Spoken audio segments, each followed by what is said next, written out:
Background verification की एक नई वीडियो में आप लोगों का स्वागत है। आज हम बात कर लेते हैं केस नंबर 44 की। तो इस वीडियो को आप एंड तक ज़रूर देखें, तभी आपको इस वीडियो का स्टोरी लाइन समझ में आएगा। आप में से बहुत सारे लोग ऐसे हैं जो बैकग्राउंड वेरिफिकेशन से रिलेटेड या करियर से रिलेटेड किसी न किसी प्रॉब्लम में फंसे हुए हैं, कोई गाइडेंस चाहिए, कोई सजेशन चाहिए। तो आप स्क्रीन पर मैंने अपना नंबर डाला हुआ है, आप मुझे कॉल कर सकते हैं, व्हाट्सएप भी कर सकते हैं, बट ये पेड होगा। तो चलिए स्टार्ट करते हैं। तो अभी रिसेंटली मेरे पास एक क्लाइंट का कॉल आया, तो केस को समझ लेते हैं पहले। तो केस क्या था कि उन्होंने 2020 में पास आउट किया। 2020 में पास आउट करने के बाद उन्होंने 2 महीना किसी कंपनी में ज्वाइनिंग किया।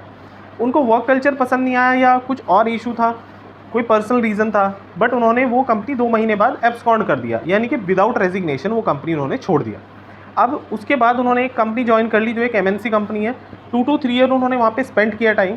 उसके बाद क्या किया कि अभी उनको 3 से 4 साल उस कंपनी में हो गए, बट कंसर्न ये था कि जिस कंपनी में उन्होंने 2 मंथ्स काम किया था, वहाँ पे उनका UN क्रिएट हो चुका था, क्योंकि उनका FNF भी बना था, तो 2 महीने का उनका PF वहाँ पे डिपॉजिट हुआ था। अब उनका क्या है कि अब जिस नई कंपनी में उनके पास ऑफ़र आया एक, जहाँ पे वो ज्वाइनिंग करना चाहते हैं, वो वहाँ पे सैलरी भी अच्छी है और कंपनी भी अच्छी है, तो उन्होंने क्या उसको रिज्यूमे में नहीं दिखाया, बट उनको ऑफ़र लेटर भी आ गया, उन्होंने ऑफ़र लेटर एक्सेप्ट भी कर लिया। अच्छी बात यही है कि उन्होंने पुरानी कंपनी में या अपनी एग्जिस्टिंग कंपनी में अभी रिज़ाइन नहीं किया था। तो उनको जैसे ही मतलब पता चला, उनके मन में आई, तो उन्होंने मुझे कॉल किया। तो उन्होंने मुझे ये बताया कि उन्होंने 2 मंथ्स का एक्सपीरियंस शो नहीं किया है, बट उनको कंसर्न है कहीं UN से उनकी कंपनी चेक ना कर ले बैकग्राउंड वेरिफिकेशन में, तो उनको पता चल जाएगा, तो कहीं उसकी जस्टिफिकेशन देने में प्रॉब्लम ना हो जाए। तो मैंने उनको यही सजेस्ट किया कि आप एक काम कीजिए, अभी आपने प्रेजेंट कंपनी में रिज़ाइन नहीं किया, तो इसमें आपका जॉब लॉस नहीं है, ना ही आपका इसमें कोई प्रॉब्लम होने वाली है। आप ऑफ़र लेटर एक्सेप्ट जब आपने कर ही लिया है, तो आप एक बार रिक्रूटर से कॉल पे बात कर लो और उसको इस 2 मंथ्स की जो जॉब है उसका बता दो कि मैंने वहाँ पे एब्सकॉन्ड कर दिया था और 2 मंथ्स मैंने वहाँ पे काम किया था। और अगर वो ओके बोलता है या जो बोलती है, जो भी HR है वहाँ पे, तो आप उसको एक ईमेल भी कर लेना, ईमेल से भी एक्नॉलेजमेंट ले लेना। तो उससे क्या होगा, मान लेते हैं नॉर्मली होता क्या है कि जब हम रिक्रूटर हमें हायरिंग करता है, तो वो काफ़ी सारे प्रॉमिस हमें कर देता है, बट जब ज्वाइनिंग के टाइम पे जाते हैं, वहाँ पे ऑनबोर्डिंग टीम डिफरेंट होती है, BGV टीम डिफरेंट होती है, तो वो चीज़ को एक्सेप्ट नहीं करते। उस टाइम में रिक्रूटर भी पीछे हट जाता है कि भाई हाँ, ये तो कंपनी की पॉलिसी है, ये तो हमें करना ही पड़ेगा, आप रिज़ाइन करो और चले जाओ।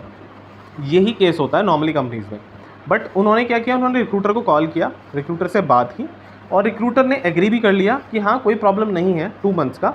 उसके बाद उन्होंने रिक्रूटर को मेल डाला, उन्होंने एक्नॉलेजमेंट भी कर दिया HR ने, और उसके बाद वो अब ज्वाइनिंग का प्लान कर रहे हैं।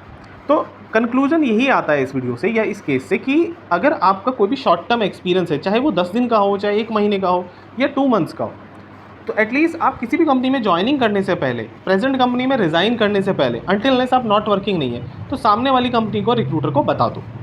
उससे क्या होता है कि लेटर ऑन, अभी तो हम ये सोचते हैं कि एक अच्छा ऑफर हमसे छूट जाएगा, बट हमें ये भी समझना पड़ेगा कि अगर हमने उस कंपनी में ज्वाइनिंग कर लिया और जस्ट बिकॉज ऑफ उस कंपनी की SOP या पॉलिसी अलाउ नहीं कर दी, तब भी तो हमें जॉब छोड़ना पड़ेगा वो वाला। तो कोई बेनिफिट तो हुआ नहीं, प्रेजेंट कंपनी की भी जॉब लूज़ हो गई और जिस कंपनी में गए थे वो भी लूज़ हो गया। तो बट क्या है कि अगर आप रिक्रूटर को बता देते हो और वो एग्री नहीं करता है, तो एटलीस्ट आपकी प्रेजेंट जॉब तो बची रहेगी, सिर्फ वही जॉब जाएगी जो आपको मिलने वाली थी। ठीक है, जॉब तो बहुत मिल जाएंगी, बट क्या होगा, जहाँ पे आप पीस से इनके माइंड फ्री होके काम कर सकें। ऐसा नहीं कि आप रोज़ ऑफिस जा रहे हो और आपको टेंशन हो रही बैकग्राउंड वेरिफिकेशन की कि मेरा तो बैकग्राउंड वेरिफिकेशन रेड हो जाएगा। तो समझने वाली बात यही कि बैकग्राउंड वेरिफिकेशन का इंपॉर्टेंस उतना ही है। इसको आप एज ए ये समझ सकते हैं, जैसे इंटरव्यू में मल्टीपल राउंड आप क्लियर करके जाते हो, ऐसे ही BGV की भी कई लेयर हैं जिसको आपको क्लियर करना होता है। तो बट अगर अपना आप प्रोफाइल क्लीन रखेंगे, तो मुझे लगता है ऐसी कोई मेजर प्रॉब्लम नहीं आएगी। बट हाँ, अगर आपका किसी कंपनी में ऐसा 1 महीने या 2 महीने का FNF पेंडिंग है, आप एब्सकॉन्ड हो गए थे, तो प्लीज़ उनसे FNF अपना क्लोज़ करा लो, क्योंकि कल को अगर कंपनी उनका BGV करता है, कोई भी कंपनी करती है, तो एटलीस्ट वहाँ से BGV तो आपका ठीक आएगा। तो उस केस के लिए आपको रेडी रहना पड़ेगा।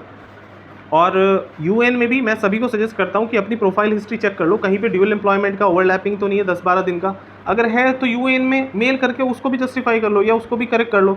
अगर UN में EPFO करेक्ट नहीं करता है, आपका लास्ट वर्किंग डे या ज्वाइनिंग डेट में अगर गड़बड़ है, तो एटलीस्ट आप ग्राइवेंस पोर्टल पे जब रेज करते हैं तो एक टिकट नंबर मिलता है ना, कल को किसी कंपनी में जाते हैं तो वो दिखा सकते हैं कि भाई ये देखो मेरे पास प्रूफ है, मैंने टिकट रेज किया हुआ है, सामने वाले नहीं कर रहे हैं चेंज। तो बहुत सारे केसेस हैं। तो आई होप ये वीडियो आपके लिए काफ़ी हेल्पफुल होगा, काफ़ी लर्निंग आपको मिली होगी। और प्लीज़ लाइक शेयर कमेंट ज़रूर करें। और जिन लोगों को मुझसे बात करनी है, स्क्रीन पे मैंने नंबर दिया हुआ है, वो पेड कॉल या पेड गाइडेंस के लिए कॉल कर सकते हैं। So thank you so much, best of luck and thank you.